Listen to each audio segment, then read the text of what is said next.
In your top stories at 9 o'clock, a task team to investigate fraudulent driver's licenses in South Africa and the ANC to be quick to deal with ill-disciplined members. Good morning.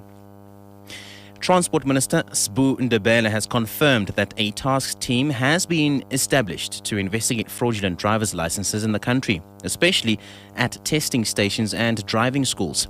56 people have been killed on the country's roads since the beginning of the Easter weekend. The Road Traffic Management Corporation says preliminary figures show that most of the deaths have been caused by speeding and reckless driving. Ndebele has warned drivers of obtaining a driver's license in a corrupt way. I'm quite confident it's going to be a thing of the past. We have appointed a task team, it's working very hard. We want to ensure, and we warn everybody, let not your first act in public be an act of corruption.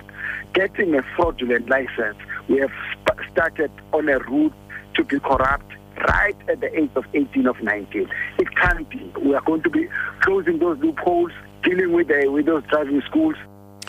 President Jacob Zuma says the ANC must be quick to deal with ill-disciplined members in the party, regardless of who they are. He was addressing an ANC centenary gala dinner in Richards Bay last night.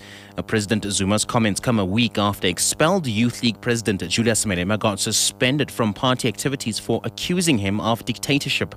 Zuma says respect, unity and discipline are critical values of the ANC. Zanele Buthelezi reports. President Zuma says it's important for the ANC to promote discipline. He says the party has been too lenient on ill-disciplined members and this must come to an end. If a person misbehaves, regardless of who they are, Zuma says that individual must be dealt with quickly. He also denounced the hurling of insults in the party, saying it shows lack of political education among members. The president says the ANC must succeed in its task to fight against factionalism. On leadership talks in the party, Zuma says party members must focus on strengthening policies first before considering the right people to implement them. Meanwhile, KwaZulu-Natal ANC Deputy Chairperson Willis Mchunu also launched a scathing attack against ill-disciplined members, saying they don't deserve to be in the ANC. Mchunu says respect is important for the ANC to survive another 100 years. Beyond irrespect, humility is sacrosanct in the ANC. We will never organize people and will never attract people into the ANC who must be arrogant against the people and arrogant even against our own leadership and our own organization. Gauteng Community Safety MEC Faith Mazibuko says the house of late Constable Francis Rasuge's boyfriend William Nkuna remains a crime scene. Mazibuko was part of an ANC Women's League delegation that visited the Rasuge family in Temba, north of Pretoria yesterday, and it's been confirmed that Rasuge's remains will be buried on the 14th of this month. Rasuge went missing in 2004. Nkuna was sentenced for her murder, even though the body was not found. Rasuge's remains were found at Nkuna's home. Police have handed them to Rasuge's family. The funeral service will be preceded by a memorial service on Thursday. Mazibuko had this to say. More arrests might happen. If not, more people might be prosecuted. If not, the very same one who's behind bars, more charges can actually be added. Malawi's President Joyce Banda has fired the Inspector General of Police, Peter Mukito.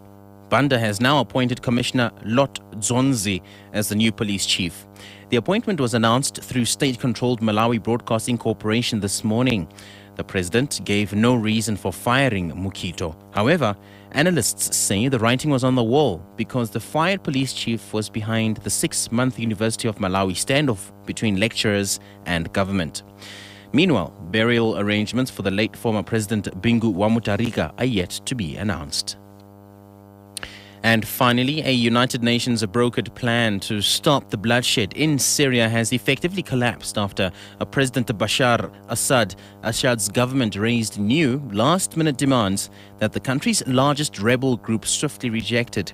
The truce plan, devised by the United Nations Arab League envoy Kofi Annan, was supposed to go into effect tomorrow, with a withdrawal of Syrian forces from population centers, followed within 48 hours by a ceasefire by both sides in the uprising against 4 decades of repressive rule by the Assad family.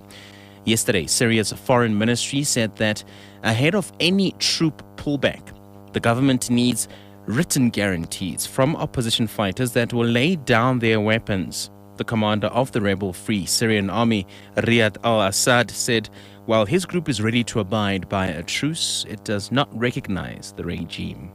Anand's spokesperson had no comment on the setback.